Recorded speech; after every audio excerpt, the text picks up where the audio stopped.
Assalamualaikum, this is me Abdul Salam and today we are going to discuss about the chapter number 5 which is about the CP scheduling. तो चलिए start कर लेते हैं। सबसे पहले पहली स्लाइड पे जाते हैं। तो अगर हम देखें यहाँ पर तो हमें कुछ बेसिक कॉन्सेप्ट के बारे में बताया गया है कि सीपीयू बर्स्ट क्या होता है और आईओ बर्स्ट क्या होता है। ठीक है, तो सीपीयू बर्स्ट सिंपली अगर मैं आपको बताऊँ तो वो ये चीज़ होगी कि जब आपका कोई सीपीयू किसी प्रोसेस को या किसी प्रोसेस को एग्जीक्यूट कर रहा होगा, ठीक है, तो उस दौरान हम कहेंगे कि सीपीयू बर्स्ट हो रहा है। मतलब अगर आपकी कोई प्रोसेस एग्जीक्यूट हो रही है, सीपीयू उसको एग्जीक्यूट कर रहा है, मतलब उसको सीपीयू मिल गया है, तो हम क्या कहेंगे कि अभी सीपीयू बर्स्ट हो रहा है। ठीक है, लेकिन अगर वही प्रोसेस है किसी वेट में चली जाती है, किसी इवेंट के वेट में हो जाती है, ठीक है, चली जाती है, वेट क्यू में चली जाती है, तो तब हम क्या कहेंगे कि आयो बर्स्ट हो रहा है। ठीक है, मतलब आपका वेट फॉर आयो, मतलब क्या हुआ कि आपकी जो प्रोसेस है वो किसी का वेट करे, किसी इवेंट या किसी उसका वेट करे। तो सिंपली अगर आप डेफिनेशन भी पढ़ें यहाँ पर तो यही होगा कि IO burst cycle process execution consists of a cycle of CPU execution and IO wait. CPU burst followed by IO burst and CPU burst distribution is of main concern. तो ओवरऑल हम इन्हीं चीज़ों के बारे में बताएंगे, पढ़ेंगे आगे जाके। ठीक है, तो यहाँ पर अगर आप देखें तो ये चीज़ों को मैंने थोड़ा बहुत डिफाइन कर लिया है। चलिए तो नेक्स्ट स्लाइड को देख लेते हैं। ये कुछ हिस्टोग्राम है सीपीयू बर्स्ट का। आपको पता है मैंने जैसे पिछली स्लाइड में बताया था सीपीयू बर्स्ट के बारे में, तो ये बता रहा है कि large number of short burst. हमारे पास क्या होते हैं कि कुछ क्वांटिटी ज़्यादा होती है छोटे छोटे बर्ड्स की, मतलब हमारे पास छोटे छोटे बर्स्ट होते हैं लेकिन वो उनकी क्वांटिटी ज़्यादा होती है समटाइम्स। लेकिन हमारे पास समटाइम्स क्या होता है कि small number of longer birds.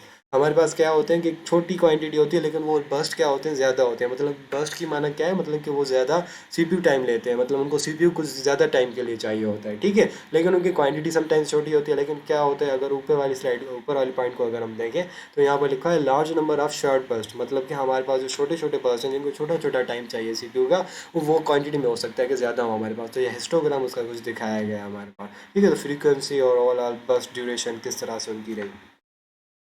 तो उसके बाद अब यहाँ पर मेन चीज़ आ जाती है हमारे सीपी शेड्यूलर के बारे में। तो अब अगर हम सीपी शेड्यूलर की डेफिनेशन देखें तो क्या है, the CPU scheduler selects from among the processes in ready queue and allocates a CPU code to one of them.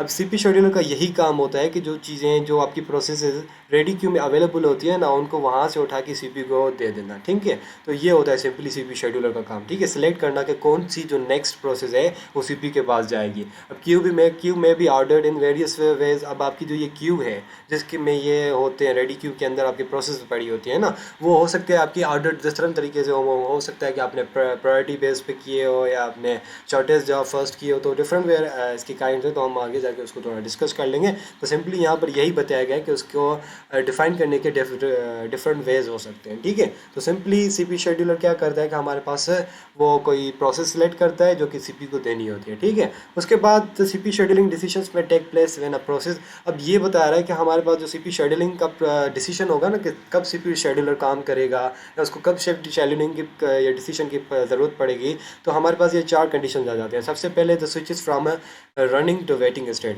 मतलब हमारे पास क्या होगा कि कोई आपके पास एक ही कोई प्रोसेस थी जो कि रनिंग से वेट में चली गई। अब देखें उसको सीपीयू मिला हुआ था। ठीक है, अब वो क्या कि आयो के वेट में चली गई। अब जैसे ही वो आयो के वेट में चली जाएगी तो सीपीयू तो हमारा आइडियल रहेगा। अब इस दौरान कोई और प्रोसेस आनी चाहिए सीपीयू के अंदर, तो इसलिए यहाँ पर सीपीयू शेड्यूलर का काम हो सकता है। ठीक है, उसके बाद दूसरी है कि switches from running to ready. अब देखिए हो सकता है कि वो प्रोसेस जो है हमारी वो रनिंग से रेडी में, मतलब वो किसी रनिंग कर रही थी लेकिन वो फिर क्या हो गया कि हमारे पास रेडी स्टेट में चली गई। ठीक है, उसको कुछ देर के लिए पास हो गया या इस तरह से हो सकता है फिर हमारी प्रायोरिटी बेस पे, तो फिर वहाँ पर भी हमारा सीपीयू शेड्यूलर काम करेगा कि भाई कौन सी अब जो नेक्स्ट प्रोसेस है कौन सी सीपीयू के पास आएगी। ठीक है, उसके बाद फिर हमारे पास आ जाता है कि three switches from waiting to ready. अब कोई ऐसी चीज़ें कुछ ऐसी आपकी प्रोसेस थी जो कि वेटिंग कर रही थी, वेटिंग क्यू के अंदर थी। ठीक है, किसी आयो का वेट कर रही थी, या वो जब आयो अकर हो गया तो उसके बाद फिर वो कहाँ चली जाएंगी, रेडी क्यू के अंदर चली जाएंगे।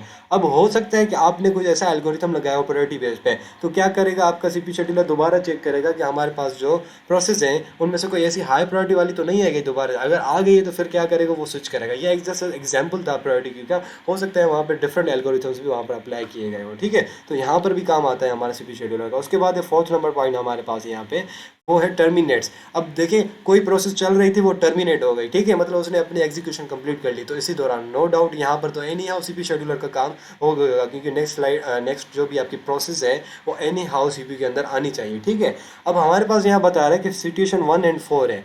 यहाँ पर हमारी एक जो क्या कहते हैं आपकी प्रोसेस है रनिंग से वेटिंग में जा रही है या फिर वो टर्मिनेट हो रही है, इस दौरान हमें कोई भी चॉइस नहीं है, एनी हाउ हमारी कोई ना कोई प्रोसेस आएगी हमारे पास, ठीक है। लेकिन अगर हम यहाँ पर देखें रनिंग से कोई रेडी में जा रही है या फिर वेटिंग से कोई रेडी में जा रही है, तो हो सकता है कि वहाँ पर हमारी चॉइस डिले हो या फिर ना हो, क्योंकि हमारे हम उसी को कंटिन्यू करें जो कि सीपीयू में अंदर एग्जीक्यूट हो रही थी। लेकिन यहाँ पर हमें कोई ऐसा कोई चॉइस नहीं है, क्योंकि यहाँ पर एनी हाउ सीपीयू शेड्यूलिंग होगी, क्योंकि इस दौरान हमारा सीपीयू आइडियल रहेगा, ठीक है।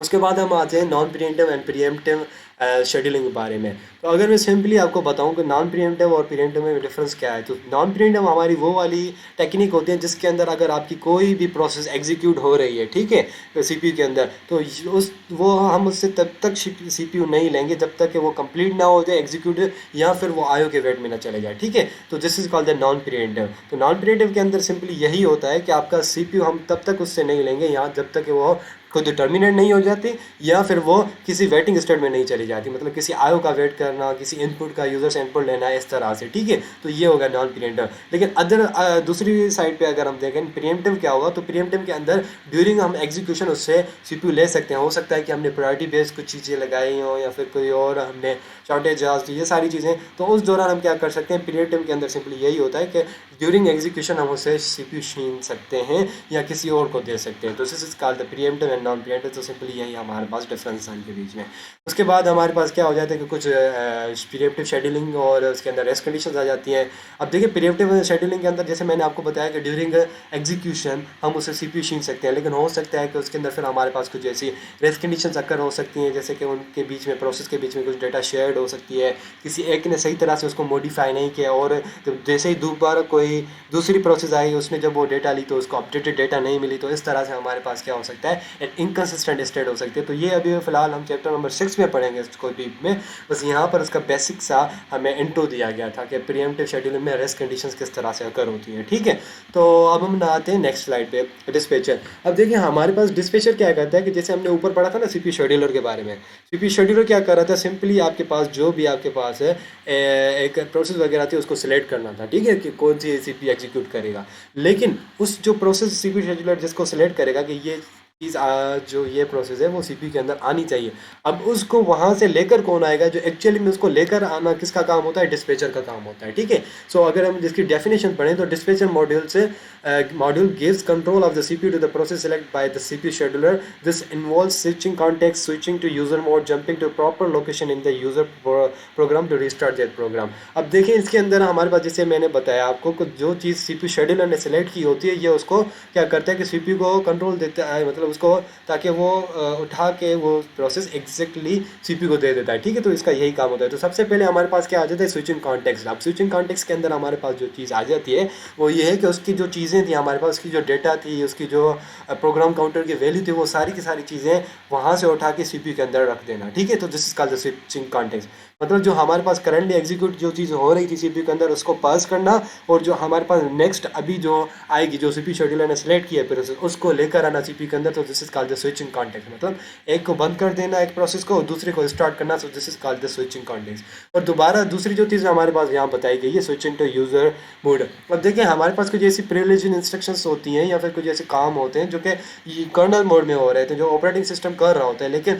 अब देखिए प्रोसेस कोई ना कोई यूज़र अपना कोई काम कर रहा होगा, उसने कोई चीज़ चलाई होगी, उसने हो सकता है ब्राउज़र चलाया, उसने कोई MS वर्ड की फाइल चलाई हो, उसने different kind of application program हो सकते हैं ना हमारे पास। तो अब वो क्या है कि एनी हाउ यूज़र मोड में चलने चाहिए। तो वो क्या करेगा, कर्नल मोड से अगर अवेलेबल होगा तो वो क्या स्विच होगा, यूज़र मोड में स्विच हो जाएगा, ताकि हमारी जो एग्जीक्यूशन हो वो सेफली हो, क्योंकि user mode is more safe as compare to the operating system. क्योंकि ऑपरेटिंग सिस्टम में हमारे पास वो भी इंस्ट्रक्शंस एग्जीक्यूट हो सकती हैं जो कि प्रिविलेज्ड हो, तो हम उसका एक्सेस यूज़र मोड को नहीं देते। हम यूज़र मोड में सेफ मोड में चलाते हैं सारी चीज़ें, यूज़र मोड को इतने डीप और प्रिविलेज्ड इंस्ट्रक्शंस को हमें अलाउ नहीं करते कि वो उसको एक्सेस कर सके, ठीक है।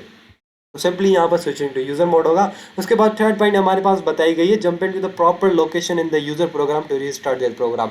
हमारे पास क्या होता है कि पार्टिकुलर लोकेशन पे जाता है जहाँ पे हमारा प्रोग्राम बंद हुआ था। अब देखिए हो सकता है कि जो आप अभी प्रोसेस चला रहे हैं, जो अभी न्यू आई है प्रोसेस, ठीक है, आपने वो चलाई है, तो उसके अंदर हो सकता है कि वो पहले से ही कभी हमने वो उसको ऑफ कर लिया था या बीच में टर्मिनेट कर लिया था किसी और प्रोसेस की वजह से या किसी आयो वेट की वजह से। तो उसकी जो सारी चीज़ें थी हमने सेव करके रखी थी कि भाई प्रोग्राम काउंटर उसका आधे तक चल चुका था, मतलब उसकी जो आधी इंस्ट्रक्शन थी वहाँ पर चल चुकी थी, तो हम क्या करेंगे, उसको वहीं से कंटिन्यू करेंगे। तो सिंपली यही बताया गया है, तो रिस्टार्ट दैट प्रोग्राम जहाँ उसी लोकेशन से जहाँ पर उसको ख़त्म किया गया था, ठीक है।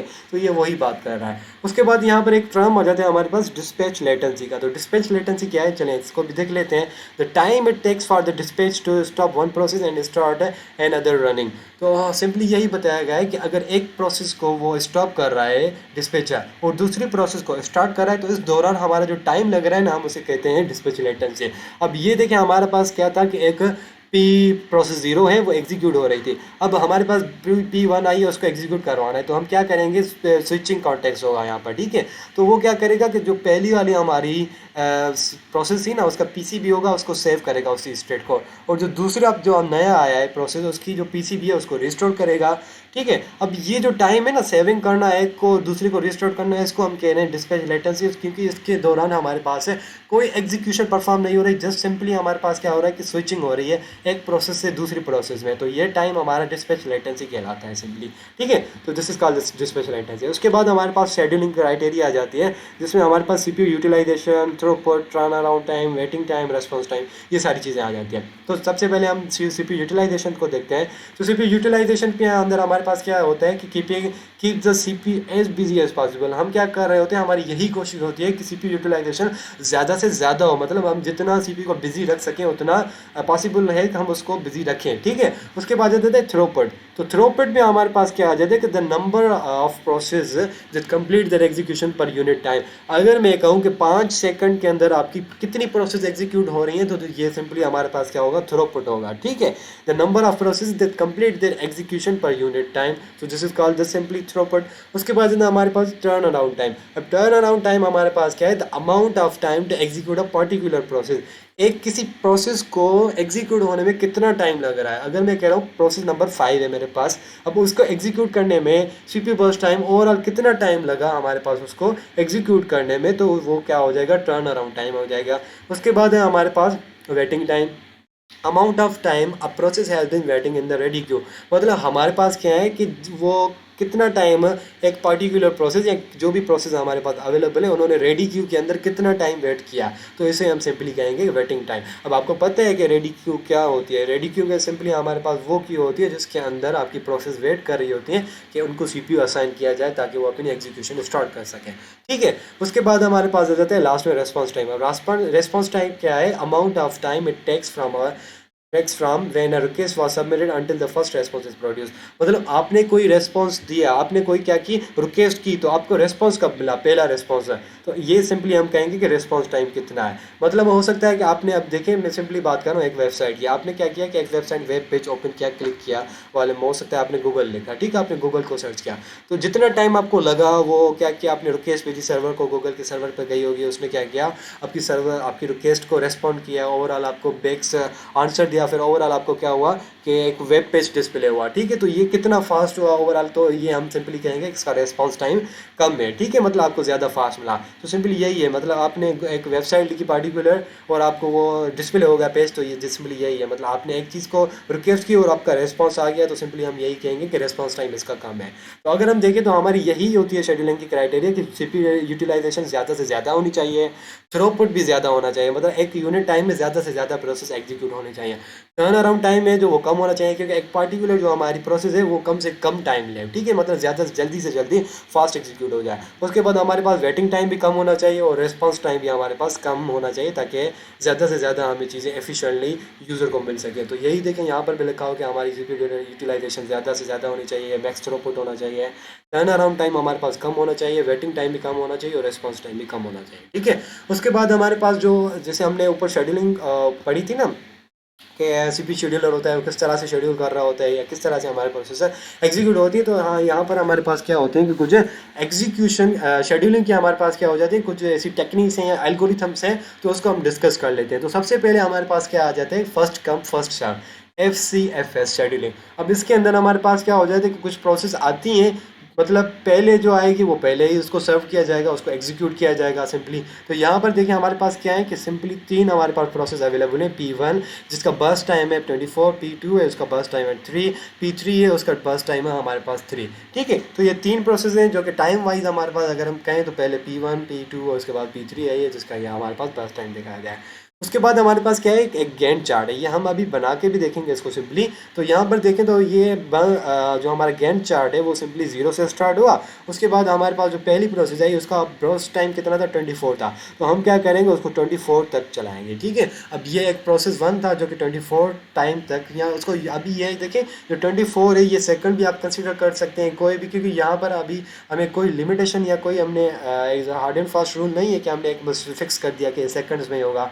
हो सकता है कि ये नैनो सेकंड्स में हो या फिर माइक्रो सेकंड्स में हो। तो सिंपली हमारे पास ये सारी चीज़ें अभी हमने कंसिडर कर लेते हैं कि 24 माइक्रो सेकंड उसको लग रहे हैं एग्जीक्यूट करने में। ठीक है, तो ये अभी फिक्स नहीं है, मैं दोबारा भी बता रहा हूँ, या मैं फिक्स्ड नहीं है, जस्ट सपोज के लिए मैं ले रहा हूँ कि 24 माइक्रो सेकंड एग्जीक्यूट होंगे। ठीक है, तो 0 से लेकर 24 माइक्रो सेकंड तक हमारी P1 एग्जीक्यूट हुई। उसके बाद फिर हमारे पास P2 आई। अब P2 को कितना टाइम चाहिए था, 3 सेकंड या 3 माइक्रो सेकंड हमारे पास एग्जाम्पल उसको चाहिए थे CPU एग्जीक्यूट करने के लिए। तो 24 के बाद जब 3 सेकंड 3 माइक्रो सेकंड हमने उसको एग्जीक्यूट किया तो 27 ओवरऑल पे वो खत्म हो गई और P2 हमारे पास वहाँ पे खत्म हो गई उसको एग्जीक्यूशन। ठीक है, अब उसके बाद फिर हमारे पास P3 आई प्रोसेस, उसको हमने एग्जीक्यूट किया तो वो भी 3 माइक्रो सेकंड के लिए चली। उसके बाद वो 30 पे टर्मिनेट हो गई। तो इस तरह से हमारे पास क्या हुआ कि P1 भी कंप्लीट हो गई, P2 भी, P3 भी। अब ये जो हम ये टाइम दे रहे हैं ना, ये सिंपली हमारा बर्स्ट टाइम है जिसके दौरान वो क्या हो रही है कि वो अपनी एग्जीक्यूशन परफॉर्म करी और एग्जीक्यूशन परफॉर्म करके वो अपना ओवरऑल ख़त्म कर रही है अपनी सारी चीज़ें, मतलब वो प्रोसेस ही ख़त्म हो रही है, अपना काम को कंप्लीट कर रही है। ठीक है,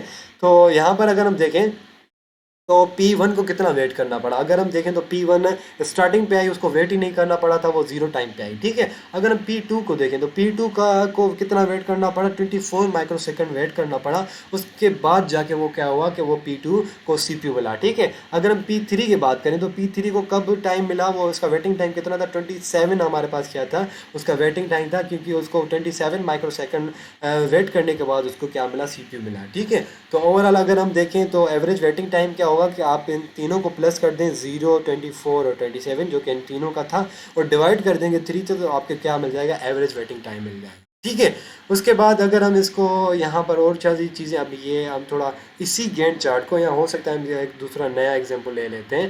तो उसको हम क्या करें, MS वर्ड पे थोड़ा, MS पेंट पे इसको थोड़ा ट्राई कर लेते हैं। ठीक है, तो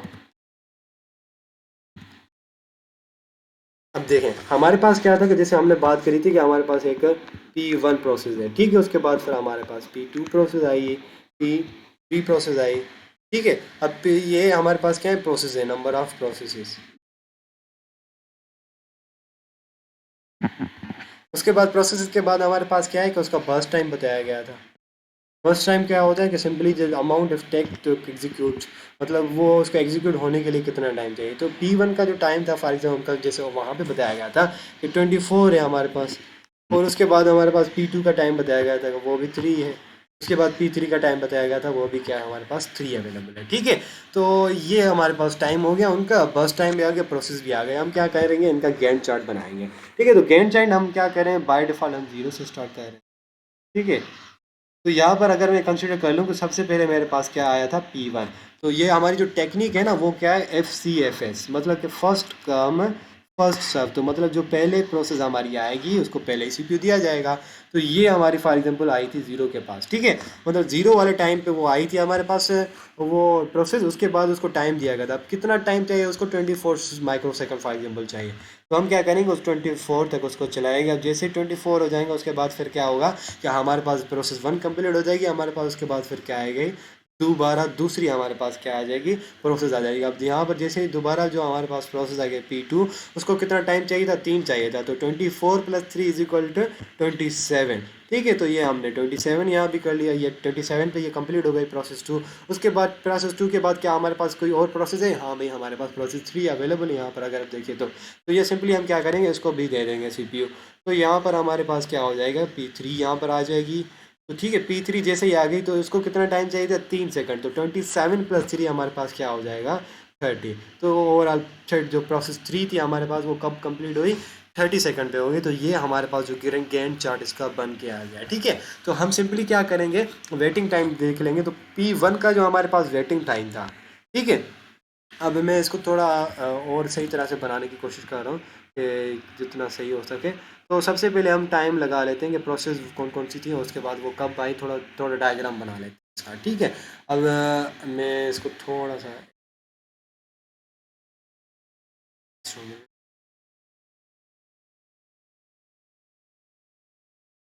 हाँ, तो अगर हम यहाँ पर देखें, ठीक है, मैं यहाँ पर उसका डायग्राम बना रहा हूँ, ठीक है। तो यहाँ पर वो सारी टेबल बना रहा हूँ जब जब जो प्रोसेस आई थी। अब यहाँ पर हमारे पास सबसे पहले क्या है कि जो प्रोसेस आई थी मैं उसकी टेबल बना रहा हूँ,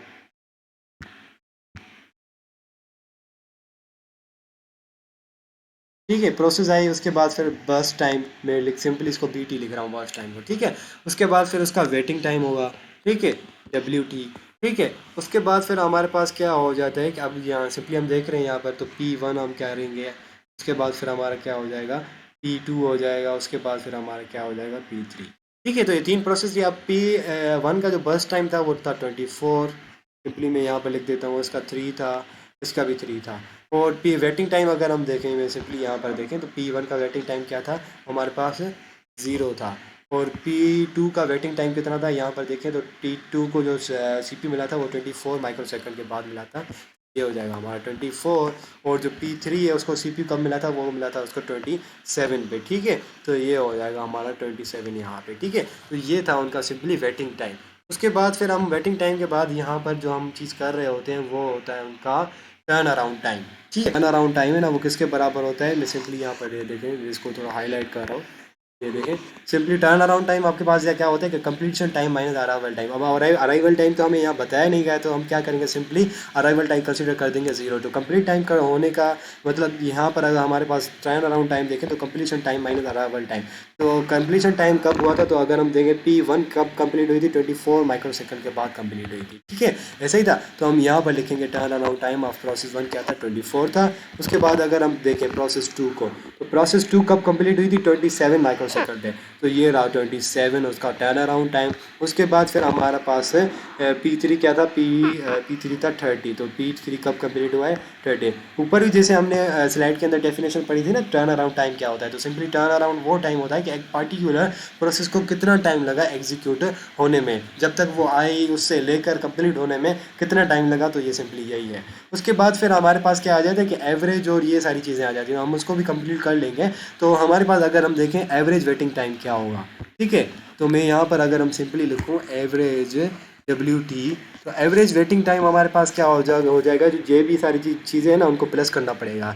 0 प्लस 24 प्लस 27, ठीक है। अब ये जो मैंने प्लस किया है इन सारी चीज़ों को प्लस किया है क्योंकि मुझे क्या कंप्लीट मालूम करना था, एवरेज टाइम करना था।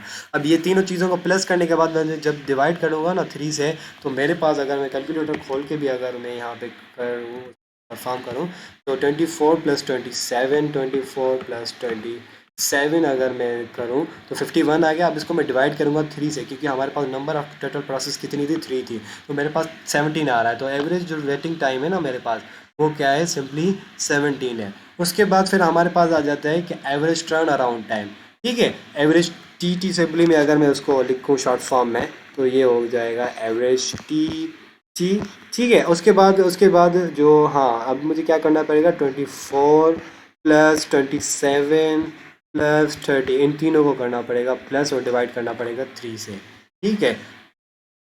तो अगर मैं सिंपली कैलकुलेटर यूज़ करके इस चीज़ को परफॉर्म करूँ, तो सिंपली क्या करना है, 24 प्लस 27 प्लस 30, ठीक है। अब ये हो गया 81। अब इसको मैं जब डिवाइड करूँगा 3 से, तो मेरे पास आ रहा है 27। तो मतलब इनका जो एवरेज टर्न अराउंड टाइम है ना वो कितना है, 27 है हमारे पास, ठीक है।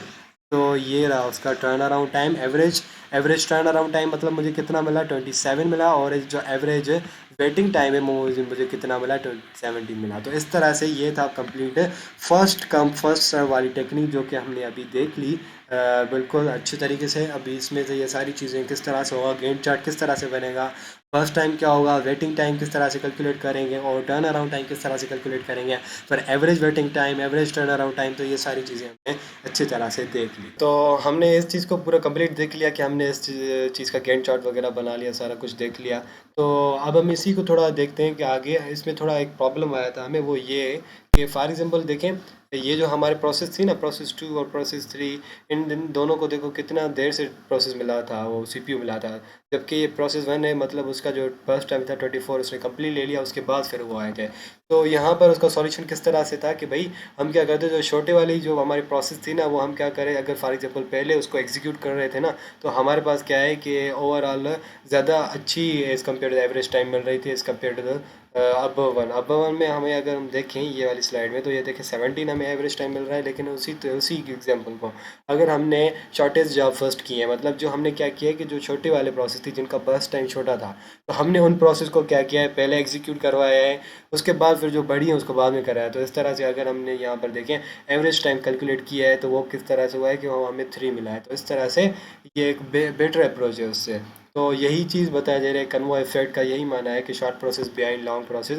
अगर आप क्या करें कि शॉर्ट प्रोसेस पहले करें, उसके बाद फिर लॉन्ग प्रोसेस करें, या इस तरह से, तो इस चीज़ को ख़त्म करें। मतलब ऐसा ना हो कि आपके पास है पहले कोई इतनी बड़ी प्रोसेस आ जाए जो कि बहुत टाइम ले रही है as compare to the other जो कि बहुत कम टाइम लेंगी, लेकिन वो अभी तक वेट में, क्योंकि अभी एक बहुत बड़ी प्रोसेस हो रही है, बहुत बड़ी प्रोसेस में एग्जीक्यूट हो रही है, क्योंकि उसका बर्स्ट टाइम ज़्यादा है। तो हम क्या करेंगे कि छोटी वाली बर्स्ट टाइम जिनका है उनको पहले एग्जीक्यूट करवाएंगे और जिनका बड़ा है उनको बाद में। तो उसी के लिए ये हमारा दूसरा एल्गोरिथम आ जाता है, जिसे हम कहते हैं शॉर्टेस्ट जॉब फर्स्ट। ठीक है, मतलब जो भी जॉब शॉर्ट होगी, जिसका टाइम बर्स्ट कम होगा, हम उसे क्या करेंगे, छोटा कहेंगे। ठीक है, उसके बाद इसका एक और भी वर्जन आ जाता है जिसे हम कहते हैं प्रियम शॉर्टेज रिमेनिंग टाइम फर्स्ट। ये भी हम आगे जाके देखेंगे, लेकिन अभी हम क्या आगे देखेंगे, simple SJF, simple shortage job first. मतलब ठीक है, तो इस चीज़ को देख लेते हैं। तो फॉर एग्जांपल ये इसका एग्जांपल है हमारे पास है, इसका एवरेज टाइम भी यहाँ पर 7 मिल रहा है, तो इसको भी हम देख लेंगे वन बाय वन। तो इसको भी हम ड्राई रन के देखते हैं कि हमारे पास कितनी प्रोसेस है, P1 है, P2 है, P3 एंड P4 है, उनका बर्स्ट टाइम भी दिया हुआ है। तो हम इस चीज़ को सारा उधर MS वर्ड में ट्राई करते हैं। ठीक है, MS पेंट में। तो हाँ, सबसे पहले हमारे पास क्या है कि भाई एक प्रोसेस है। सबसे पहले मैं इसका वो बना लेता हूँ ये। ठीक है, हमारे पास प्रोसेस कितनी थी, टोटल 4 थी, तो मैं 4 लिख देता हूँ यहाँ, P1 2 3 एंड 4। ओके, हमारे पास 4 प्रोसेस आ गए हैं, और फिर उनका अराइवल टाइम में लिख देता हूँ। भाई वहाँ पर अगर हम देखें तो हमारे पास हमारे अराइवल टाइम का कोई जिक्र नहीं है, तो मैं क्या करूँगा, सिंपली उस चीज़ को बाय डिफ़ॉल्ट क्या रख दूंगा, मैं उसको ज़ीरो रख रहा हूँ, क्योंकि मैं कंसिडर कर रहा हूँ कि वो बाय डिफ़ॉल्ट ज़ीरो टाइम पे आएंगे। ठीक है, उसके बाद एक आ जाता है बस टाइम, क्योंकि बस टाइम वहाँ पर मुझे अवेलेबल है या गिवन है वहाँ पर। अगर हम देखें तो P1 का 6 है, उसका P2 का 8 है, फिर 7 है, 6 8 7। तो P1 का 6 है, इसका 8 था हमारे पास, और इसका क्या था, 7 था, और आई थिंक P4 का हमारे पास है 3 था जी। तो P4 का हमारे पास क्या है, बर्स्ट टाइम 3 है। ठीक है, तो ये चारों प्रोसेस का हमें बर्स्ट टाइम आ गया। तो अब हमें क्या करना है, सबसे पहले हम इसका गैंट चार्ट बनाना है।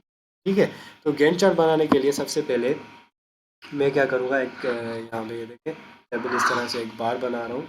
तो भाई हमारा जो अभी जो एल्गोरिथम है ना, वो कौन सा चल रहा है, वो हमारा प्रो एल्गोरिथम चल रहा है SJF, मतलब शॉर्टेस्ट जॉब फर्स्ट। ठीक है, मैं यहाँ पर साइड पे इसका शॉर्ट फॉर्म लिख रहा हूँ SJF, मतलब कि शॉर्टेस्ट जॉब।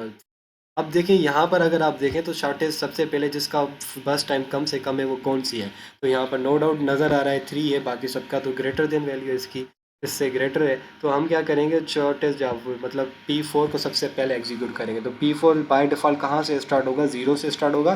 तो जैसे ही P4 को हम एग्जीक्यूशन करवाएंगे, तो वो कब तक कंप्लीट हो जाएगा, मतलब हमारा 3 पे ख़त्म हो जाएगा। ठीक है, अब जब ये 3 पे ख़त्म हो जाएगा हमारा P4, तो उसके बाद हम देखेंगे दूसरी जो शॉर्टेज जॉब है वो कौन सी है। अब देखिए 3 तो कंप्लीट हो गया, उसके बाद अगर हम देखें 7 भी 7 है, 8 है, 6 है। ठीक है, तो इन सब में से जो छोटा है वो हमारे पास P1 है, जिसकी क्या है 6 है हमारे पास है बस टाइम। तो हम क्या करेंगे, अभी P1 को एग्जीक्यूट करवाएंगे, तो यहाँ पर P1 लिखेंगे। उसके बाद अब देखें उसका बस टाइम कितना था, 6 था। अगर मैं आपको दिखाऊँ, ये देखें ये देखिए हमारे पास उसका बस टाइम कितना है, 6 अवेलेबल है। ठीक है, तो 6 अवेलेबल है हमारे पास। तो हम क्या करेंगे, सिंपली यहाँ पे 3 + 6 कितना हो जाएगा हमारे पास, 9 हो जाएगा। तो मैं यहाँ पे 9 लिख दूंगा। मतलब अब हमारे पास क्या हुआ कि P1 वाली जो प्रोसेस थी वो भी एग्जीक्यूट हो गई अच्छी तरीके से। उसके बाद फिर हम क्या करेंगे, P3 को देंगे, क्योंकि अब हमारे पास क्या बच गई, सिर्फ और सिर्फ हमारे पास, अब देखें ये भी एग्जीक्यूट हो गई, ये भी। अब 8 और 7 रहती है, ठीक है, जिनका बर्स्ट टाइम 8 और 7 है, मतलब P2 और P3। तो हम कौन सी लेंगे, P3 लेंगे, क्योंकि नो डाउट उसका burst time as compare to the P2 कम है। तो हम क्या करेंगे, P3 को यहाँ पर एग्जीक्यूट करवाएंगे। तो देखें हमारे पास 9 और +7 कितने होते हैं, 16 होंगे। तो ये कितने तक चलेगा, हमारे पास 16 तक एग्जीक्यूट होगा, ठीक है।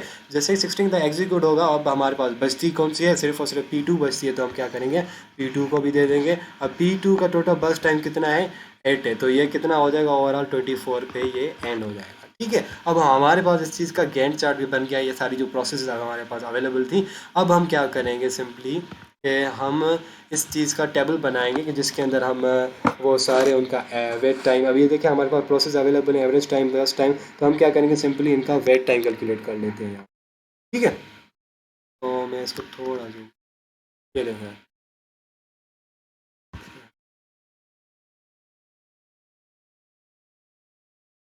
ठीक है। अब देखें, अगर हम देखें तो P1 को कितना वेट करना पड़ा। तो P1 को जो वेट करना पड़ा, आप यहाँ से देख सकते हैं। तो P1 को कब CPU मिला था, 3 सेकंड या 3 माइक्रो सेकंड्स के बाद। तो हम क्या करेंगे, यहाँ पे 3 लिख देंगे, क्योंकि 3 माइक्रो सेकंड के बाद उसको CPU मिला। और P2 को कब मिला, P2 को मिला था हमारे पास 16 माइक्रो सेकंड के बाद से ये मिला। ये मैंने कहाँ से नोट किया, ये देखिए हमने यहाँ पे लिखा था। तो इसके बाद ही हमारे पास क्या हुआ कि P2 को CPU मिला था। उसके बाद हमारे पास फिर क्या है, P3 है। तो अगर हम P3 का देखें तो कब मिला था उसको CPU, तो उसको मिला था 9 माइक्रो सेकंड के बाद। तो मैं यहाँ पे सिंपली 9 लिख दूंगा। उसके बाद फिर क्या है, P4। अब P4 को अगर हम देखें तो कब मिला था, जब वो कंडीशन ही ज़ीरो थी। तो यहाँ पर मतलब हमारे पास टाइम उसको वेट ही नहीं करना पड़ा था, डायरेक्ट उसको मिल गया था। तो ये ज़ीरो हम इधर लिख देंगे, ठीक है। हमारे पास ये हो गया वेट टाइम। अब हम आते हैं टर्न अराउंड टाइम पे। तो सिंपली मैं टर्न अराउंड टाइम के लिए TT लिख देता हूँ। और मैं दोबारा से भी यहाँ उसका फार्मूला लिख देता हूँ। तो टर्न अराउंड टाइम का फार्मूला होता है, वो होता है completion time minus arrival time. अब अराइवल टाइम तो सबसे ज़ीरो है, तो हम इसको थोड़ा फिलहाल इग्नोर कर देते हैं। मतलब इसका कंप्लीशन टाइम, ये कंप्लीट कब हुआ था, ठीक है। तो अगर हम कंप्लीशन टाइम देखें P1 का, तो P1 का जो कंप्लीशन टाइम है वो ये रहा 9। देखें ये हमारे पास क्या है, P1 है, इसका कंप्लीशन टाइम क्या होगा हमारे पास 9। मतलब 9 माइक्रो सेकंड पे वो क्या हुआ, वो कंप्लीट हुआ। तो हम क्या कर देंगे, लिख देंगे यहाँ पर 19 लिख देंगे। उसके बाद फिर हमारे पास P2 आ जाता है। तो P2 अगर हम देखें तो वो कब कंप्लीट हुआ, वो कंप्लीट हुआ है हमारे पास 24 फॉर एग्जाम्पल माइक्रो सेकंड पे। उसके बाद फिर हमारे पास आ जाता है P3। P3 कब एग्जीक्यूट हुआ, P3 हमारा कंप्लीट हुआ है, मतलब कंप्लीट हुआ है वो कब, 16 पे। उसके बाद आ जाता है हमारे पास फिर P4। तो P4 कब हमारा कंप्लीट हुआ है, P4 हमारा कंप्लीट हुआ है 3 पे, ठीक है। तो ये हमने क्या कर लिया कि उन सारों की जो वेट टाइम और हमारे पास टर्न अराउंड टाइम था वो हमने निकाल लिया, ठीक है। अब मैं क्या करूँगा, सिंपली कि हमारे पास इनका जो एवरेज टाइम है, एवरेज टर्न अराउंड टाइम और एवरेज वेट टाइम, वो मैं निकाल लेता हूँ अभी के अभी। तो एवरेज टर्न अराउंड टाइम के लिए मैं एवरेज सबसे पहले वेट टाइम निकाल लेते हैं, ठीक है। तो एवरेज वेट टाइम हमारे पास किसके बराबर होगा, उसके लिए मुझे क्या करना पड़ेगा, ये जो सारी वैल्यूज़ हैं इन सबको प्लस करके डिवाइड बाय 4 कर देना पड़ेगा, ठीक है। तो मैं क्या करूँगा, 3 + 16 + 9 + 0, इन सबको मैं डिवाइड कर दूंगा 4 से, क्योंकि नंबर ऑफ प्रोसेस टोटल कितने थे मेरे पास से, 4 थे। तो मैं अगर देखो इन सबको कैलकुलेट करूँ तो ओपन कर लेता हूँ। तो जैसे मैंने कैलकुलेटर ओपन किया तो 3 + 16 + 9, ओके, ये हो गया। उसके बाद मैं डिवाइड करूँगा इसको 4 के साथ। तो देखिए मेरे पास क्या आंसर आ रहा है, एवरेज मुझे मेरे पास जो वेट टाइम आ रहा है वो कितना आ रहा है, 7 आ रहा है, ठीक है। उसके बाद फिर मैं क्या कैलकुलेट करूँगा, average turn around time calculate करूँ। तो एवरेज टर्न अराउंड टाइम के लिए भी वही फार्मूला है कि मुझे क्या करना पड़ेगा, इन सबको प्लस कर देना पड़ेगा। उसके बाद फिर डिवाइड बाय 4 कर देना पड़ेगा। ये जो सारी वैल्यूज़ है मेरे पास, ठीक है। तो 9 + 24 + 16 + 3, ठीक है। इन सब को डिवाइड करना पड़ेगा मुझे 4 के साथ। तो अब मैं क्या करूँगा, कैलकुलेटर ओपन करके सिंपली 9 + 24 + 16 + 3, ठीक है, और डिवाइड बाय कर दूंगा 4 के साथ। तो मेरे पास क्या आंसर आ रहा है, 13 आंसर आ रहा है। तो सिंपली ये जो 13 है मेरे पास, ये क्या है मेरे पास एवरेज टर्न अराउंड टाइम है। तो इस तरह से अगर हम देखें तो हमने क्या कर लिया कि सबका बस ये wait time, turn around time और एवरेज वेट टाइम और एवरेज टर्न अराउंड टाइम बना लिया। और उसके अलावा हमने इसका गैंट चार्ट भी बना लिया। आप जब गैंट चार्ट बनाते हैं तो ओवरऑल सब बाकी सारी चीज़ें कैलकुलेट करना, जैसे वेट टाइम हो गया, टर्न अराउंड टाइम हो गया, ये सारी चीज़ें कैलकुलेट करना इस कंपेयर अब बहुत आसान हो जाती है। ठीक है, तो ये था सिंपली हमारे पास है कि हमने शॉर्टेस्ट जॉब फर्स्ट SJF वाला फार्मूला यहाँ पे अप्लाई कर लिया। ठीक है, उसके बाद फिर हमारा जो दूसरा आ जाता है, स्लाइड आ जाती है, हम उसको थोड़ा डिस्कस कर लेते हैं। तो सिंपली ये जो वाली स्लाइड है ना, ये हमें क्या बता रही कि आप हम एक हमारे पास एक फार्मूला होता है जिससे हम क्या कर रहे होते हैं, प्रीडिक्ट कर रहे होते हैं कि हमारे पास जो नेक्स्ट इंस्ट्रक्शन आएगी उसका बर्स्ट टाइम कितना होगा। क्योंकि ये तो हमने ऊपर तो पढ़ लिया था कि अगर हम देखें तो यहाँ पर अवेलेबल था, लेकिन नॉट नेसेसरी कि हमारे पास हर दफ़ा ये भी एक एस्टिमेशन होती है, नॉट नेसेसरी कि हमारे पास वो फिक्स उतना ही टाइम लगा, हो सकता है ज़्यादा मिले, हो सकता है कम मिले। तो हम क्या कर रहे होते हैं, वो एस्टिमेट कर रहे होते हैं कि हमारे पास जो आने वाली हमारे पास प्रोसेस होगी उसका टाइम, बर्स्ट टाइम कितना होगा। तो उसके लिए कैलकुलेट करने के लिए पूरा फार्मूला दिया गया हुआ है, तो उसको इतना सच डीप में पढ़ने की ज़रूरत नहीं है, ये सिंपली है समझने की चीज़। ठीक है, अब ये देखें इन्होंने क्या किया कि CPU गैस किया था कि फॉर एग्जांपल 8 होगा, ठीक है, उसका बर्स्ट टाइम, लेकिन वहाँ पर CPU बर्स्ट क्या हुआ, 6 हुआ। इन्होंने गेस किया था कि 6 होगा, फिर क्या हुआ हमारे पास 4 हुआ, फिर उन्होंने गेस किया कि 6 होगा और रिजल्ट उनका एक दफ़ा हमारे पास मिला कि भाई जो उन्होंने गेस किया था और CPU बर्स्ट दोनों एक हमारे पास है, एग्जैक्ट सेम हो गए। तो इस तरह से जस्ट हम गेस करते हैं कि हमारे पास जो आने वाली इंस्ट्रक्शन होगी उसका बर्स्ट टाइम कितना होगा। तो समटाइम्स हम उस चीज़ को एक्यूरेटली हिट भी कर लेते हैं, समटाइम एक्यूरेट हिट नहीं भी कर सकते। तो ये जस्ट एक प्रिडिक्शन होती है कि आप नेक्स्ट इंस्ट्रक्शन को किस तरह से उसका बर्स्ट कैलकुलेट कर सकते हैं। ठीक है, तो उसके बाद फिर हमारे पास आ जाता है शॉर्टेस्ट रिमेनिंग टाइम फर्स्ट। ठीक है, तो शॉर्टेस्ट रिमेनिंग टाइम फर्स्ट है, ये जो शॉर्टेस्ट जॉब फर्स्ट है ना, उसका एक अपडेटेड वर्जन था या प्रीएम्प्टिव वर्जन जिसे हम कह लें। तो shortest remaining time first scheduling हम इसे देख लेते हैं किस तरह से होगा। अब हमारे पास क्या होगा कि हर किसी का एक अराइवल टाइम भी होगा और उसके साथ साथ हमारा फिर बर्स्ट टाइम भी होगा। ठीक है, तो अब अराइवल टाइम में हम देखेंगे कि भाई जो प्रोसेस पहले आएगी हम क्या करेंगे, उसको पहले एग्जीक्यूट करवाएंगे। ठीक है, उसके बाद फिर इस हिसाब से मतलब सबसे पहले हम नो डाउट उसका ये सारी चीज़ें देख रहे होंगे। आप देखें एक तो हम ये भी चीज़ नोट कर रहे होंगे वहाँ पे कि सबसे कम टाइम होना चाहिए, उसके बाद फिर टाइम कम हो, बस टाइम कम होने के बजाय और वो कब अवेलेबल आ रही है। ठीक है, फॉर एग्जांपल यहाँ पर P1 है, उसका अराइवल टाइम 0 है। अब 0 के दौरान हमारे पास फॉर एग्जांपल कोई और हमारे पास प्रोसेस है ही नहीं, सिर्फ यही है, तो हमें इसको ही एग्जीक्यूट करवाना पड़ेगा। लेकिन जैसे ही 1 टाइम हुआ है, 1 सेकंड के बाद हमारे पास P2 भी आ जाती है। तो P2 का जो बस टाइम है वो as compare to the burst time 1 कम है, तो हम क्या करेंगे, उधर P2 को हैंडल करेंगे। तो ये हम किस तरह से कर रहे होंगे, हम इस चीज़ को भी MS Paint के अंदर देख लेते हैं। ठीक है, तो 08495 इसको हम इधर ही कर।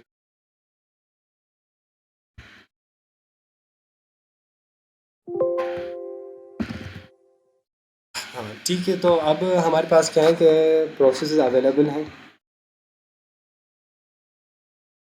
P1 है, उसके बाद फिर P2 है, P3 है और उसके बाद फिर हमारे पास क्या है, P4 भी अवेलेबल है। ठीक है, तो हमारे पास ये सारी प्रोसेस हैं और उसका फिर हमारे पास क्या है कि अराइवल टाइम था। अब अगर आप देखें पिछले वालों में से, इससे जो हमारे पास पहले एल्गोरिथम थे, जॉब शॉर्टेस्ट जॉब फर्स्ट या फिर फर्स्ट कम फर्स्ट सर्व, तो उसमें अराइवल टाइम का ऐसा जिक्र नहीं था। लेकिन यहाँ पर पर्टिकुलरली अलग से हमें अराइवल टाइम दिया गया है, तो हम इस चीज़ को भी देखेंगे। ठीक है, तो अराइवल टाइम अगर हम देखें तो सबका 0 1 2 3 P1 0 टाइम पे आई है, ये 1 टाइम पे आई है, P2 हमारे पास किस टाइम पे, P3 2 टाइम पे आई है और P4 हमारे पास है इस टाइम पे आई है। ठीक है, उसके बाद फिर हमारे पास बर्स्ट टाइम में सिंपली शॉर्ट फॉर्म में इसको BT लिख रहा हूँ। तो बर्स्ट टाइम फिर हमारे पास क्या है कि P1 का 8 है, उसका 4 है, ये हो गया 8, उसके बाद फिर 4, उसके बाद फिर वो कितना था हमारे पास 9 और 5। ठीक है, ये हमारे पास 9 है और ये हमारे पास 5 है। ठीक है, अब हम इसका क्या बना लेते हैं, एक गैंट चार्ट बना लेते हैं। तो सबसे पहले अगर हम गैंट चार्ट बनाएं तो सबसे पहले जैसे ही 0 टाइम होगा हमारे पास, ठीक है, तो जैसे ही 0 टाइम हुआ तो हमारे पास एज सच वहाँ पर 0 टाइम पे कोई और अवेलेबल ही नहीं है प्रोसेस, तो हमारे पास सिर्फ और सिर्फ P1 अवेलेबल है। ठीक है, तो P1 एग्जीक्यूट होगा, उसके बाद फिर 1 सेकंड के बाद हमारे पास P2 आ रहा है, तो हम इसको 1 सेकंड तक एग्जीक्यूट करवा लेंगे, नो डाउट। अब जैसे ही हम इसको 1 सेकंड तक एग्जीक्यूट करवा लेंगे ना, तो देखिए यहाँ पर 1 सेकंड कम हो जाएगा, हमारे पास 8 से क्या हो जाएगा 7 हो जाएगा, क्योंकि हमने क्या किया है कि प्रोसेस 1 को 1 सेकंड के लिए एग्जीक्यूट करवा लिया है, ठीक है। तो अब वो हो जाएगा कम, x वहाँ से 8 से हो जाएगा 7। अब P1 पे हम दोबारा चेक करेंगे क्योंकि 1 सेकंड के पास हमारे पास प्रोसेस 2 आ गई है, तो हम उसका बर्स्ट टाइम चेक करेंगे। तो प्रोसेस 2 का बर्स्ट टाइम नो डाउट 4 है, इस कंपेयर टू द P1 कम है। तो हम क्या करेंगे, P2 को एग्जीक्यूट करवाएंगे। तो जैसे ही हमने P2 को एग्जीक्यूट करवाया, ठीक है, तो अगर हम देखें टाइम 2 पे हमारे पास क्या अवेलेबल हो जाएगा, P3 भी आ रहा है और टाइम 3 पे P4 भी आ रहा है, लेकिन फिर भी हमारे पास क्या है कि P2 कम ही है इन सबसे। तो हम क्या करेंगे, सिंपली 5 तक इसको डायरेक्टली हम क्या करेंगे, इसको एग्जीक्यूट कर सकते हैं। तो मतलब अब हमारे पास क्या हुआ कि P2 कम्प्लीटली एग्जीक्यूट हो गई, ठीक है। उसके बाद फिर हमारे पास टाइम सेकंड टाइम पे कौन सी आई थी, P3 आई थी। लेकिन अगर हम देखें तो P3 से ज़्यादा उसके बाद फिर कौन सी आई थी, P4 आई थी। तो P4 का हमारे पास क्या है कि टाइम कम है, तो हम क्या करेंगे, P4 को एग्जीक्यूट करवाएंगे। तो P4 जैसे ही एग्जीक्यूट होगी तो यहाँ पर हम लिख देंगे P4, ठीक है। P4 एग्जीक्यूट होगी और वो कब कंप्लीट होगी अपना एग्जीक्यूशन, वो अपना एग्जीक्यूशन कंप्लीट कर लेगी 10 पे, क्योंकि उसका बर्स्ट टाइम कितना है, टोटल 5 था। तो 5 + 5 ये जो ड्यूरेशन है इसका वो रहा 10, मतलब ओवरऑल वो 10 माइक्रोसेकंड पे उसने अपनी एग्जीक्यूशन कंप्लीट करवा ली। उसको हमें क्या तकरीबन 10 सेकंड लगे। अब ठीक है, अब हमारे पास अगर हम देखें तो P2 हो गया है कंप्लीट, ठीक है। उसके बाद फिर हमारे पास क्या हुआ कि P4 भी हमारे पास कंप्लीट हो गया है, ठीक है। अब हमारे पास अगर हम देखें तो दो प्रोसेस रहती हैं, एक रहती है P1, क्योंकि P1 को भी हमने आधे में लीव किया था। तो हम क्या करेंगे, P1 को भी और P3 इन दोनों को कंपेयर करेंगे। तो इन सब में से देखें अगर किसका बर्स्ट टाइम कम है तो हमारे पास P1 का कम है। तो P1 का जो बर्स्ट टाइम है वो है हमारे पास 7 और P3 का कितना रहता है, P3 का 9 रहता है। तो हम क्या करेंगे, P1 को एग्जीक्यूट करवा लेंगे। तो यहाँ पर हम क्या करेंगे, P1 को दे देंगे CPU और वो कितनी देर तक रहेगा, 17 तक रहेगा, ठीक है। क्योंकि वो उसका बर्स्ट टाइम टोटल कितना है, 7 है। तो हम अगर हम 10 + 7 कर दें तो ये क्या हो जाएगा, 17 हो जाएगा हमारे पास है, ठीक है। तो 17 होने के बाद उसके बाद फिर हमारे पास क्या आ जाता है, सिर्फ और सिर्फ P3 रहता है। तो हम क्या करेंगे, डायरेक्टली P3 को दे देंगे अपना CPU। तो P3 को एग्जीक्यूट होने में कितना टाइम लगेगा, 9। तो ओवरऑल उसको 26 हमारे पास माइक्रो सेकंड्स लगेंगे, ठीक है। तो अगर हम इसी डायग्राम को कंपेयर करें अपने उससे, तो देखिए हमारे पास बिल्कुल उसी तरह से बन गया है। हो सकता है कि मैंने कुछ जंप्स ज़्यादा लगाए हों या फिर इस तरह से हो, तो इसका कोई इशू नहीं है। ओवरऑल हमें जो लास्ट में वैल्यूज़ मिलेंगी हमें उस पर ज़्यादा फोकस करना है, ठीक है। तो अगर हम देखें तो हमारे पास हमने इसका गैंट चार्ट बना लिया। सबसे पहले हम क्या कर लेते हैं कि टर्न अराउंड टाइम को यहाँ पे,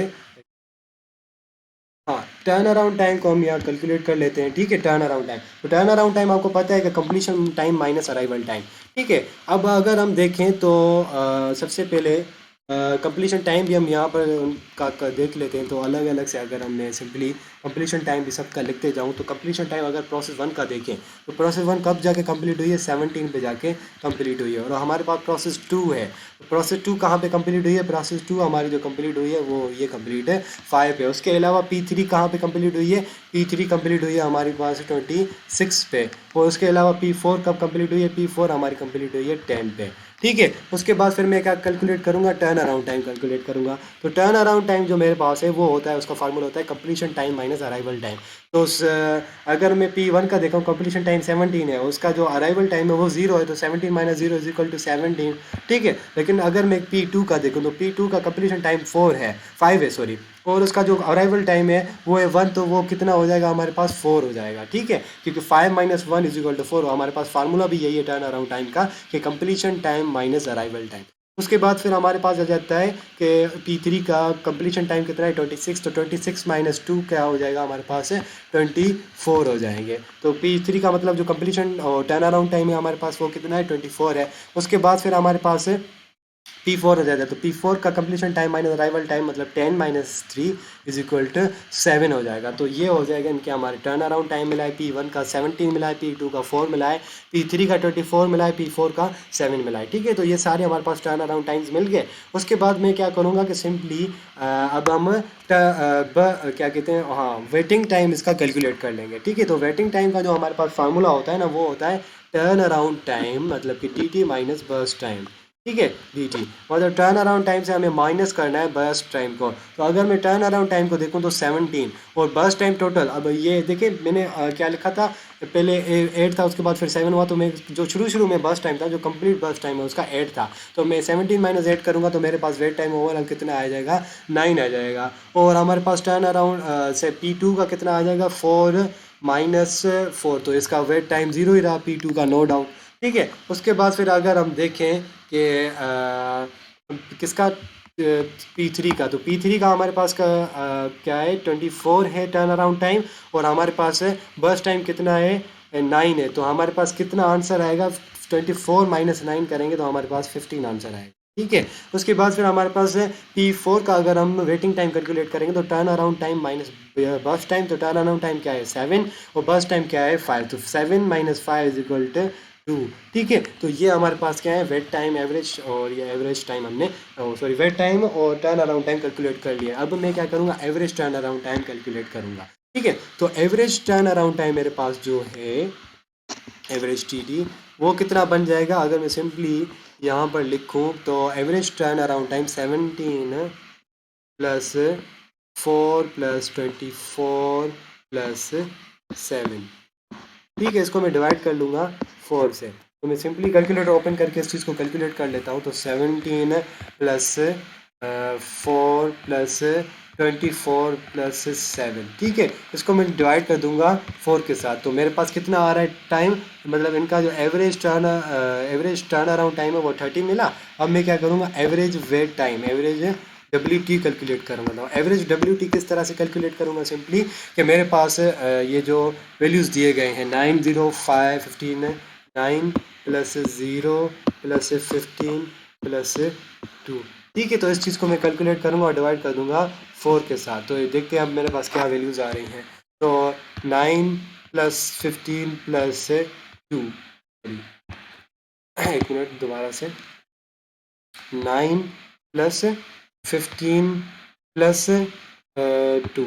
ठीक है, तो ये होगा 26 को, अगर 26 को अगर मैं डिवाइड करूँ 4 से, तो मेरे पास है 6.5 आंसर है। तो मतलब अगर मैं देखूँ तो 6.5 मेरे पास क्या है, इसका एवरेज वेट टाइम है। तो ये हमने क्या देख लिया, सिंपल हमारे पास ये कौन सी टेक्निक थी कि shortest remaining job first, S shortest remaining job first. ये देखें हमने इस चीज़ को कंप्लीट कर लिया। तो ये देखें एवरेज वेट टाइम यहाँ पर भी इनको 26.5 मिला है, और हमने क्या कर लिया कि एवरेज टर्न अराउंड टाइम भी निकाल लिया था। ठीक है, तो इस तरह से हम ये सारी चीज़ों को परफॉर्म कर रहे होते हैं। उसके बाद अब हमारे पास आते थे राउंड रॉबिन टेक्निक। अब राउंड रॉबिन टेक्निक जो हमारे पास है, राउंड रॉबिन टेक्निक बहुत इजी है as compare to the previous one में। सिंपली हमें क्या करना है, एक टाइम स्टैम्प, टाइम क्वांटम हमें दिया जाता है, जिसके दौरान हम पर्टिकुलर प्रोसेस को उतना ही टाइम देंगे, फिर उससे हम क्या करेंगे, छीन के किसी और को प्रोसेस को दे देंगे। मतलब अगर हम यहाँ पर सिंपली क्या होती है, हमारे पास राउंड रॉबिन टेक्निक फॉलो की जाती है। अब देखिए फॉर एग्जाम्पल यहाँ पर अगर हमें 3 प्रोसेस अवेलेबल है ना, P1, P2, 3, P3, तो टाइम क्वांटम जहाँ पर जैसे उन्होंने ऊपर बताया हुआ है कि क्वांटम नंबर 4, अगर आप देखें यहाँ पर लिखा हुआ है क्वांटम इजिकल टू 4, मतलब हर एक को कितना 4 टाइम दिया जाएगा। ठीक है, तो इसको भी 4 टाइम, इसको भी 4 टाइम, तो इसके भी लिए 4 टाइम। तो 4 टाइम देने के बाद फिर क्या करेंगे हम, जब स्विच करेंगे, पहले को 4 में फॉर एग्जाम्पल मिली सेकेंड दिए, दूसरे को 4, फिर तीसरे को 4, फिर हम स्विच होते रहेंगे इस तरह से। ठीक है, तो हम इसको भी थोड़ा ट्राई कर लेते हैं। तो MS Paint ओपन कर लेता हूँ मैं। ठीक है, तो फॉर एग्जांपल हाँ, यहाँ पर अगर हम देखें तो सिंपली प्रोसेस 1 था हमारे पास, उसके बाद क्या था हमारे पास, प्रोसेस 2 अवेलेबल था, और फिर क्या था हमारे पास, प्रोसेस 3 अवेलेबल था। अब प्रोसेस 1 का जो हमारे पास क्या था, इधर अगर आप देखें तो हमारे पास बस टाइम क्या है, हमारे पास अवेलेबल 24 है, उसका 3 है, और इसका भी 3 है। तो हम क्या करेंगे, सिंपली सबको 4 क्योंकि क्वांटम हमारे पास क्या है, अगर मैं लिखूँ Q इज इक्वल टू 4। अब क्यू क्या बता रहे हैं हमें, क्यू यही बता रहा है कि हमारे पास ओवरऑल जो कितना टाइम दिया जाएगा वक्फे वक्फे से उन चीज़ों को, मतलब कि प्रोसेस को कितना। तो ठीक है, तो सबसे पहले जो प्रोसेस 1 आएगी उसका इनिशियल टाइम क्या होगा, 0 फॉर एग्जांपल, तो उसको कितने टाइम के लिए देंगे, हम 4 के लिए देंगे। ठीक है, तो जैसे ही हमने 4 दिया तो यहाँ पर ये हम 24 को माइनस कर देंगे 20, क्योंकि अगर हम देखें तो 24 जो उसका बर्स्ट टाइम था। ठीक है, ये मैं उसको ऊपर लिख लेता हूँ कि ये क्या है, सिंपली इसका BT बर्स्ट टाइम। तो बर्स्ट टाइम जब हमने कट कर लिया 24 से 4 उसको सेकंड तक चलाया। ठीक है, तो जैसे ही उसको 4 सेकंड तक चलाया तो हमारे पास कितना बचेगा, 24 से 4 माइनस करें तो हमारे पास 20 बचेगा। ठीक है, अब हम देंगे यही टाइम किसको, P2 को। तो P2 को जैसे ही हमने टाइम दिया तो यहाँ पर देखो ये कौन कितने पे ख़त्म हो जाएगा, ये 7 पे ही ख़त्म हो जाएगा। ठीक है, क्योंकि वो उसका हमने तो टाइम 4 रखा था लेकिन उसकी बस टाइम ही 3 था। तो इस तरह से हमारे पास P3 क्या हो जाएगा, वो P2 कंप्लीट हो जाएगा, फिर क्या आ जाएगा हमारे पास P3। तो P3 को जब हम एग्जीक्यूट करेंगे तो फिर ये भी 3 मिली सेकंड्स के लिए चलेगा। तो ओवरऑल हमारे पास ये कब खत्म हो जाएगा, 10 सेकंड पे या 10 मिली सेकंड्स पे ख़त्म हो जाएगा। उसके बाद फिर हमारे पास है फिर कौन सा आएगा, P1 दोबारा से आएगा। अब P1 का कितना रह रहा था, 20। तो 20 और ये 10 कितने हुए हमारे पास, 20 + 10 = 30। मतलब ओवरऑल जो P1 ख़त्म हुआ हमारे पास कितने पे ख़त्म हुआ, 30 पे ख़त्म हुआ। तो अगर आप स्लाइड में भी देखेंगे तो ये देखिए ओवरऑल वो उन्होंने क्या किया कि चंक्स में डिवाइड किया उनको, 4 के चंक्स में उनको चलाया। लेकिन मैंने क्योंकि इसके बाद तो मेरे पास P1 भी एग्जीक्यूट हो चुकी थी, P2 भी एग्जीक्यूट हो चुकी थी, P3 भी एग्जीक्यूट हो चुकी थी। तो इस चीज़ को चंक्स में चलाने का ऐसा कोई फ़ायदा नहीं था, बस फ्लो जो हमारे मेरा गैंट चार्ट था वो ज़्यादा बढ़ जाता। ठीक है, तो हम डायरेक्टली भी इस तरह से लिख सकते हैं क्योंकि ओवरऑल इसके बाद कोई प्रोसेस थी नहीं, सिर्फ P1 थी। तो मैंने क्या कर दिया, डायरेक्टली उसको 10 से 30 तक चला लिया। ठीक है, तो इस तरह से ये हमारी क्या थी, राउंड रॉबिन टेक्निक है। मैं इधर साइड में इस चीज़ को इधर लिख लेता हूँ, RR simply. Okay, so this was about the round robin technique. अब इसके अंदर वेट टाइम आप निकाल सकते हैं, फिर turn around, average turn around, ये सारी चीज़ें आप इजीली कर सकते हैं। आई थिंक इसको अब दोबारा से यहाँ पे रिपीट करने की ऐसा कोई ज़रूरत नहीं है। ठीक है, तो अब हम जाते हैं वापस स्लाइड्स पे। उसके बाद फिर हमारे पास एक जो दूसरी शेड्यूलिंग आ जाती है वो आ जाती है प्रायोरिटी बेस पे। ठीक है, तो अगर हम प्रायोरिटी शेड्यूलिंग को देखें तो प्रायोरिटी शेड्यूलिंग में क्या हो जाएगा, सिंपली अगर तो हमारे पास देखें यहाँ पर कितनी प्रोसेस अवेलेबल हैं, 5 प्रोसेस हैं, लेकिन उनके साथ हमारी प्रायोरिटी भी दी गई है। तो जो जो जितनी नंबर कम होगा यहाँ पे प्रायोरिटी का, वो हाईएस्ट प्रायोरिटी कहलाएगी। मतलब यहाँ पर जैसे 1 है इसकी प्रायोरिटी, तो ये सबसे पहले एग्जीक्यूट होगी। ठीक है, क्योंकि यहाँ पर अब हम क्या कर रहे हैं कि प्रोसेस को प्रायोरिटी बेस पे उसको एग्जीक्यूट करवा रहे हैं। ठीक है, तो अब इसको भी थोड़ा ट्राई कर लेते हैं। ठीक है, अब हम क्या करेंगे कि फॉर एग्जांपल जैसे हमारे पास कितनी प्रोसेस थी, टोटल 5 थी। तो मैं यहाँ पर लिख देता हूँ टोटल जो भी हमारे पास प्रोसेस थी, P4 एंड P5। ठीक है, अब उसके बाद फिर हमारे पास क्या था, उनका बर्स्ट टाइम था। ठीक है, तो प्रोसेस 1 का जो हमारे पास बर्स्ट टाइम था वो कितना था, 10 था। उसके बाद P2 का कितना था, 1 था। और हमारे पास P3 का 2 है, और P4 का 1 है, और P5 का हमारे पास कितना है, 5 बस टाइम है। ठीक है, तो ये हो गया इनका बस टाइम। उसके बाद फिर हमारे पास इसका प्रायोरिटी टाइम दिया गया है। ठीक है, मैं सिंपली इसको P से शो कर रहा हूँ प्रायोरिटी टाइम। ओके, तो ये प्रायोरिटी टाइम हो गया। प्रायोरिटी टाइम के ओवरऑल कितना है हमारे पास अगर हम देखें तो प्रायोरिटी टाइम उसका पहले वाले का 3 है, और दूसरे वाले का क्या है हमारे पास है, 1, और इसका 4 है, इसका 5 है, और उसका 3 है। अब हमारे पास जो भी प्रोसेसेस आएंगी ना वो प्रायोरिटी बेस पे आएंगी, और जो जिसकी प्रायोरिटी कम होगी या नंबर्स में, वो हाईएस्ट प्रायोरिटी कहलाया जाएगा। ठीक है, तो सबसे पहले अगर हम देखें तो प्रायोरिटी जो प्रोसेस 2 है उसकी प्रायोरिटी हाई है। तो हम स्टार्ट कहाँ से करेंगे, प्रोसेस नंबर 2 से स्टार्ट करेंगे। तो ये देखें 0 यहाँ पे, वो प्रोसेस 1 आया, उसका बर्स्ट टाइम कितना था, 1 तक ही चला। तो ये देखें 1 तक कंप्लीट होने के बाद हमारे पास क्या हुआ कि प्रायोरिटी 2 कंप्लीट हो गई।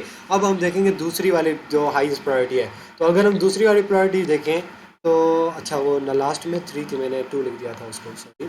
तो यहाँ पर ये 2 है, 3 नहीं है। तो अब हमारे पास कौन सी आएगी, प्रोसेस नंबर 5 आएगा। ठीक है, और वो कितने टाइम के लिए चलेगा, 5 के, क्योंकि उसका बर्स्ट टाइम कितना है हमारा, 5 है। तो 1 + 5 = 6 हो जाएगा यहाँ पर। ठीक है, अब ये 6 पे ख़त्म हो जाएगा। उसके बाद फिर हम इसके बाद अब हमारे पास देखिए P2 भी कंप्लीट हो गई, P5 भी कंप्लीट हो गई। उसके बाद आ जाएगा P1, क्योंकि P1 की जो हमारे पास क्या है, प्रायोरिटी है 3। तो ये हमारे पास प्रोसेस नंबर 1 यहाँ पर आ जाएगी। ठीक है, तो हम प्रोसेस 1 को यहाँ पर लेकर आते हैं। तो प्रोसेस 1 का जो बर्स्ट टाइम था वो था 10। तो 6 + 10 = कितना हो जाएगा हमारे पास, 16 हो जाएगा। तो ये हमारी जो प्रोसेस नंबर 1 है वो 16 पे एंड हो जाएगी, कंप्लीट हो जाएगी। उसके बाद फिर हम इसको भी टिक कर लेते हैं। अब ये देखें, ये भी प्रोसेस 1 भी कंप्लीट हो गई। अब हमारी आएगी प्रोसेस नंबर 3, क्योंकि उसका जो प्रायोरिटी है वो 4 है। जो मैंने पहले भी बताया था, जिसकी प्रायोरिटी नंबर कम होगा मतलब वो हाईएस्ट होगा। तो P3 इधर प्रोसेस 3 आएगा हमारे पास। अब उसका बर्स्ट टाइम कितना है, 2 है, तो वो कितने देर तक चलेगा, 16 + 2 = 18, ठीक है। उसके बाद फिर हमारे पास जो लास्ट है वो बचेगा P4। तो P4 कितने टाइम के लिए, एक टाइम के लिए, तो P4 और ये और 19 हो जाएगा हमारे पास ओवरऑल लास्ट में, ठीक है। तो अगर आप इधर इधर भी देखें तो हमारे पास बिल्कुल इसी तरह से वो बनाया गया है। अब ये सारी चीज़ें, वेट टाइम, इनका एवरेज टाइम है, किस तरह से निकालना है, हमने प्रीवियस जितने भी सारे किए उसी तरह से हमारे पास निकलेगा। तो यहाँ पर ये जो हमारे पास टेक्निक थी ये कौन सा था, प्रायोरिटी बेस पे था, ठीक है। ये हमारे पास किस चीज़ के लिए था, priority base. So this was all about the chapter number 5 जो कि अब तक हमने कवर कर लिया है। तो बकाया नेक्स्ट वीडियो में इंशाल्लाह, ठीक है। तो तब तक के लिए अल्लाह हाफिज़।